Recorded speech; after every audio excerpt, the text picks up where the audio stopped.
राधे राधे मेरे प्यारे भाइयों बहनों माताओं व बंधुओं। संस्कार की बातें चैनल में आपका स्वागत है।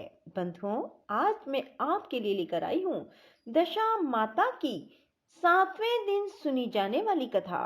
बंधुओं, चैत्र कृष्ण प्रतिपदा से लेकर चैत्र कृष्ण दशमी तक दशा माता के व्रत किए जाते हैं और दशा माता की व्रत कथा सुनी जाती है। बंधुओं, जो मनुष्य दशा माता के व्रत 10 दिनों तक नहीं कर पाते, वे यदि 10 दिनों तक दशा माता व्रत कथा को भी सुनते हैं तो उन पर किसी प्रकार की कोई बुरी दशा नहीं रहती। बंधुओं, यदि आपने हमारे चैनल को अब तक सब्सक्राइब नहीं किया तो जरूर करें और बेल आइकन दबाना ना भूलें, ताकि आपको हमारी आने वाली सभी वीडियोस की जानकारी सबसे पहले हो सके। बंधुओं, वीडियो को पूरी सुनने के बाद कमेंट बॉक्स में जय दशा माता जरूर लिखें। बोलो दशा माता की जय हो। एक वृक्ष पर नर और मादा 2 पक्षी रहते थे। उनके कोई संतान नहीं थी। अन्य पक्षी मादा पक्षी को बोझ कहकर घृणा करते थे। मादा चिड़िया बच्चे न होने के कारण बहुत दुखी रहती थी। एक दिन वह अपनी स्थिति पर विचार करती हुई अकेली नदी पर पानी पीने गई। वहां पर स्त्रियां दशा माता का डोरा ले रही थी। उनका एक डोरा बच गया। उन्हें कोई उच्च वर्ग की स्त्री नहीं दिखाई दी जिसे वह डोरा दे देती। उन्होंने सोचा कि इस चिड़िया के गले में इस डोरे को बांध देते हैं। वह यहाँ रोज आकर कथा सुन लिया करेगी। इसे पूजन की विधि बता देंगे तो यह भी पूजा के दिन पूजा कर लेगी।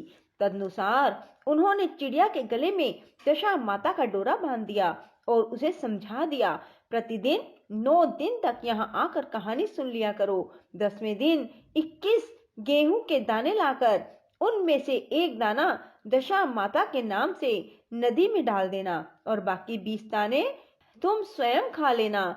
चिड़िया ने 9 दिन तक नियम पूर्वक दशा माता की कहानी सुनी। 10वें दिन स्त्रियों द्वारा बताई विधि से डोरा एवं एक गेहूं का दाना नदी में डालकर पारण किया। कुछ दिनों के बाद उस चिड़िया के भी बच्चे हो गए। अन्य चिड़ियों को बड़ा आश्चर्य हुआ कि इसे तो बच्चा होते ही नहीं थे, अब बच्चे कैसे होने लगे। वह चिड़िया बोली, जब मुझे बच्चे नहीं होते थे तो सब मुझे बांझ कहकर दुत्कारती थी। अब मुझे दशा माता की कृपा से बच्चे होने लगे हैं। चिड़ियों के पूछने पर उसने दशा माता का डोरा लेने का सारा हाल कह सुनाया और पूजा की विधि का भी वर्णन सुना दिया। तब से जंगल की सारी चिड़ियां दशा माता का व्रत करने लगी। बोलो दशा माता की जय हो। दशा माता की व्रत कथा 8 अर्थात 8वें दिन सुनी जाने वाली दशा माता की व्रत कथा। पुराने समय की बात है। एक घर में एक जेठानी देवरानी थी। वे दोनों निसंतान थी। वे मेहनत करके पेट पालती थी। दोनों व्रत पूजन कुछ भी नहीं करती थी। गांव में आग लेने गई।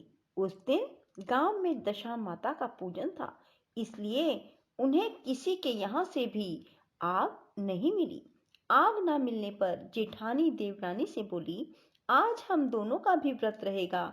शाम को आग मिलने पर ही रसोई बनाकर भोजन करेंगे। शाम हो जाने पर जेठानी अपनी पड़ोसन के यहाँ से आग लेने गई।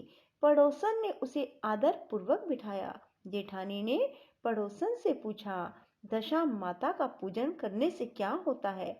पड़ोसन ने बताया, जिस बात की इच्छा करके डोरा लिया जाता है वह इच्छा पूर्ण हो जाती है।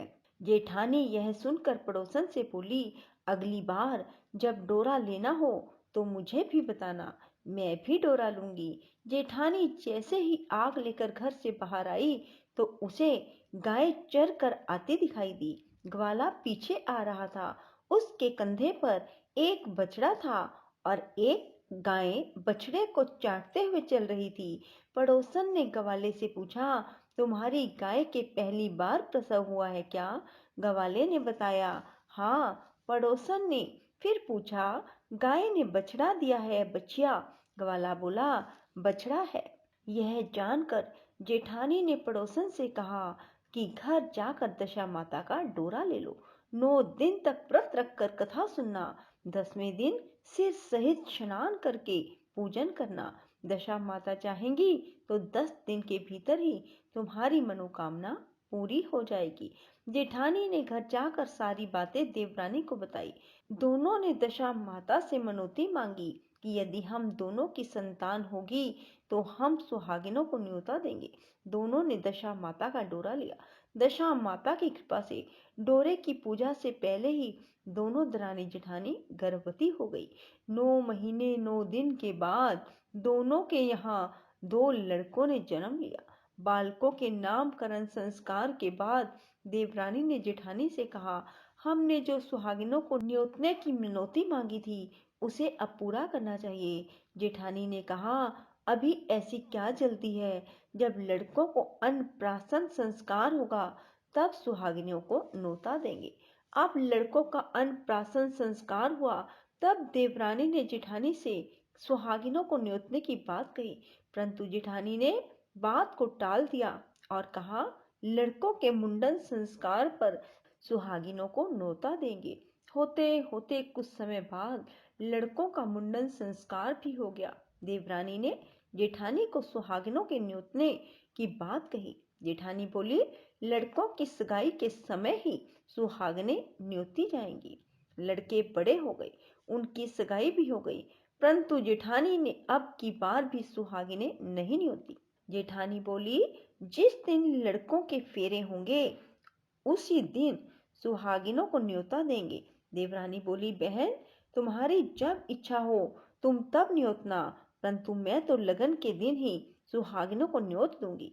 देवरानी ने लगन के दिन ही सुहागिनों को न्योता दिया, परंतु जेठानी ने कुछ भी परवाह नहीं की। लगन के बाद मातृ का पूजन करके दोनों दूल्हे बारात सजकर बैंड बाजे सहित ब्याहने चल दिए। देवरानी के बेटे का विवाह बड़े धूमधाम से सकुशल पूर्ण हो गया, परंतु जेठानी ने सुहागिनों को न्योता नहीं दिया था, इसलिए दशा माता ठीक फेरों के समय उसे उठा कर ले गई। दूल्हे के सहसा गायब हो जाने के कारण वर कन्या दोनों में हाहाकार मच गया। उनकी बारात खाली हाथ घर लौट आई, परंतु लड़की की माता बड़े संकट में पड़ गई। इस अधब्याही लड़की से कौन विवाह करेगा?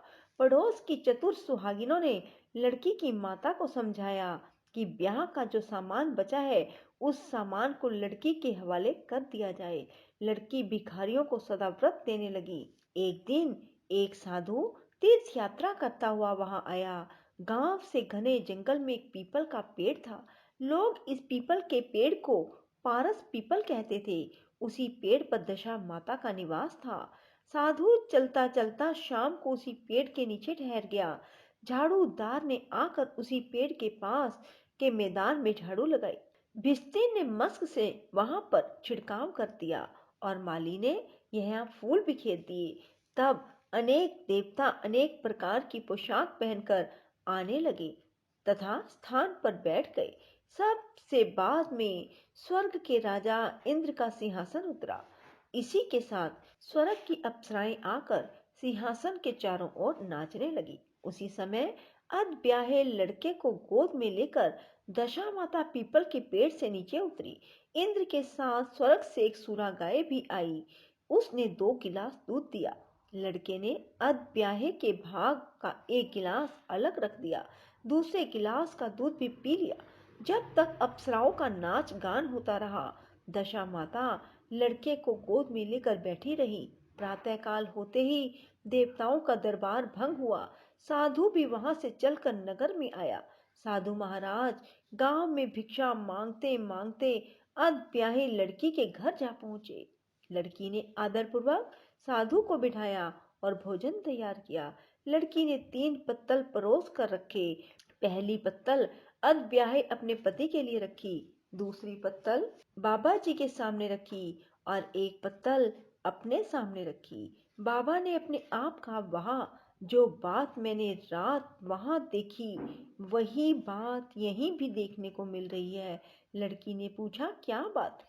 बाबा जी, साधु बाबा ने बात टालते हुए कहा, हम बैरागी लोग ऐसी अनेक बातें कहते रहते हैं, तुम्हें ऐसी बातों से क्या लेना? तुम तो भोजन करो और भगवान का भजन करो। लड़की ने हट पकड़ ली। उसने कहा, जब तक आप अपनी कही बात का खुलासा नहीं करेंगे, मैं भोजन नहीं करूंगी। इस पर भी साधु बाबा चुप रहे। तब लड़की बोली, आप साधु हैं और मैं सती हूँ।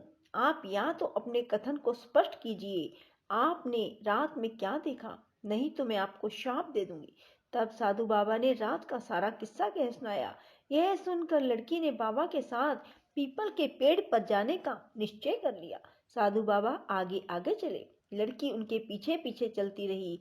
साधु बाबा लड़की को पारस पीपल के पास छोड़कर चले गए। नित्य की तरह सफाई कर्मचारी ने झाड़ू लगाई, भिश्ती ने अपनी मशक से पानी का छिड़काव किया और माली ने फूल बिछाए। देवताओं के राजा इंद्र आए। अप्सराओं का नाच गान आरंभ हो गया। उसी समय दशा माता पीपल के पेड़ पर से उतर कर दरबार में बैठ गई। लड़के ने सुरा गाय का दूध लिया और एक गिलास अधब्याही लड़की के लिए रख दिया। जैसे ही लड़के ने दूध का गिलास मुंह पर लगाया, त्यों ही लड़की का दूसरा गिलास हाथ में लेकर वर के सामने आ गई। त्यों ही लड़की दूसरा गिलास हाथ में लेकर वर के सामने आ गई। वह बोली, अपना भाग लेने के लिए मैं उपस्थित हूँ। मेरे लिए क्या आज्ञा है? मैं सेवा करने के लिए तैयार हूँ। तब लड़का बोला, मैं इस तरह से तुमसे नहीं मिल सकता। मैं दशा माता की सेवा में रहता हूँ। मुझे अभी दरबार में जाकर दशा माता की गोद में बैठना होगा। यदि तुम्हें मुझसे प्यार है तो दशा माता को प्रसन्न करके उनसे मुझे अपने लिए मांग सकती हो, तब मैं तुम्हारा हो सकता हूँ। लड़का दूध पीकर दशा माता की गोद में जाकर बैठा। लड़की अप्सराओं के साथ नाच गाने लगी। जब सवेरा हुआ तो दशा माता ने इस नई लड़की को बुलाकर पूछा, तुम कौन हो? तुम्हारे नाचने से मैं बहुत प्रसन्न हुई। जो कुछ मांगना है मांग लो। लड़की ने दशा माता से वचन ले लिया कि मैं जो कुछ मांगूंगी वह आप मुझे प्रदान करेंगी। तथास्तु कहने के बाद लड़की ने दशा माता से अपने पति को पकड़कर कहा, मुझे यही चाहिए। दशा माता ने कहा, तूने मांगा तो बहुत, परंतु मैं वचन दे चुकी हूँ, इसी कारण मैं तेरे पति को तुझे वापस देती हूँ। राजा इंद्र ने पूछा कि भगवती, यह सब क्या राज है? मैं इस राज को जानना चाहता हूँ। तब दशा माता ने बताया कि यह लड़का मेरे वरदान से ही प्राप्त हुआ था और इसकी माता ने मनौती मांगी थी कि लड़का पैदा होने पर मैं सुहागिनों को न्योता दूंगी, परंतु उसने अभी तक अपना वचन पूरा नहीं किया। इस कारण मैं इस लड़के को विवाह मंडप से उठा लाई थी। यह लड़की इसकी अधब्याही पत्नी है और पतिव्रता है। पतिव्रता होने के कारण यह देव समाज में पहुंचकर मुझसे अपना पति मांग रही है। दशा माता के ऐसे वचन सुनकर इंद्र सहित सभी देवताओं ने वर वधू के ऊपर पुष्प की वर्षा की। तब तक साधु बाबा भी वहां पर आ गए। साधु बाबा दूल्हा और दुल्हन को साथ लेकर गांव की ओर चल पड़े। जब ये तीनों गांव के समीप पहुंचे तो गांव वालों ने दूल्हा दुल्हन को देखकर लड़की के पिता को सूचना दी, तुम्हारी पुत्री दूल्हे के साथ आ रही है। जिस दिन से लड़की चली गई थी उसके पिता ने लोक अपवाद के डर से बाहर निकलना बंद कर दिया था। गांव वालों की यह भी बात सुनकर उसने घर के किवाड़ बंद कर दिए। उसने समझा लड़की साधु बाबा के साथ आ रही होगी, इसलिए लोग मेरा उपहास कर रहे हैं। जब गांव के गणमान्य व्यक्तियों ने भी यही बात बताई, तब उसने घर के किवाड़ खोले और बाहर निकला। जब उसने सचमुच अपने द्वार पर लड़की और दामाद को खड़े देखा तो उसकी प्रसन्नता का ठिकाना न रहा। लड़की के पिता ने इस खुशी के मौके पर बहुत दान पुण्य किया और फिर से विवाह की तैयारी की। लड़की ने अपनी माता से कहा कि इस तरह से विवाह नहीं होगा। पहले दूल्हे की माता सुहागिनों को न्योता देकर बारात लेकर आए, तब विवाह के नेक पूरे किए जाएं। लड़की के पिता ने लड़के के घर पर खबर भेजी। लड़के की मां ने पहले सुहागिनों को न्योता दिया, तब बारात चली। बड़ी धूमधाम से विवाह हुआ। वर वधू दोनों अपने घर पर आ गए। वधू की खुशी में लड़के की माता ने दोबारा सुहागिनों को न्योता दिया। उसी समय से विवाह के दिन वर के घर पर सुहागिनों को न्योता देने की प्रथा चली आ रही है। दशा माता ने जिस तरह सती की दशा बदली, वैसे सबका कल्याण करें। बोलो दशा माता की जय हो। राधे राधे। जय श्री कृष्णा। बंधुओं, यदि आपको हमारी वीडियो पसंद आए तो इसे लाइक करें और शेयर भी जरूर करें। धन्यवाद।